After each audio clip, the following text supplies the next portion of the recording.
So how do you learn taqwa? From fasting. The scholars say,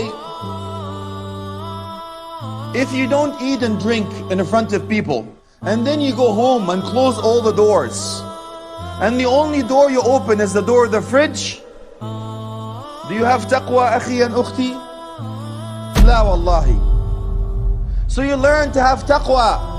Be conscious of Allah subhanahu wa jalla fi ula when you're all alone. And that's when the scholars say, that's the only time you will know whether you have taqwa or not. When you're all alone, when you close all the gates, nobody else sees you, nobody else hears you, except Allah subhanahu wa jalla fi ula. And you say, Inni akhafullah. When you're all alone, that's when you know whether you have taqwa or not. That's the reason, it's the secret between you and Allah. And that's why Allah subhanahu wa ta'ala says that all the acts of the children of Adam and the deeds is for them, except fasting is for it's for me. And I will reward him for it. Because it's a secret between you and Allah subhanahu wa jalla fi ula.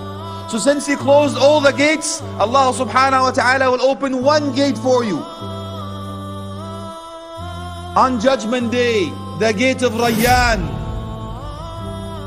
Nobody else will be able to go through this gate except those who fasted for the sake of Allah. So you left your food for the sake of Allah, Allah will feed you from the food of heaven, inshallah.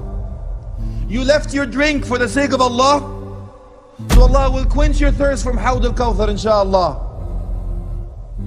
You left your whims and desires for the sake of Allah, Allah will reward you abundance of eternal life and bless in Jannah. Ameen.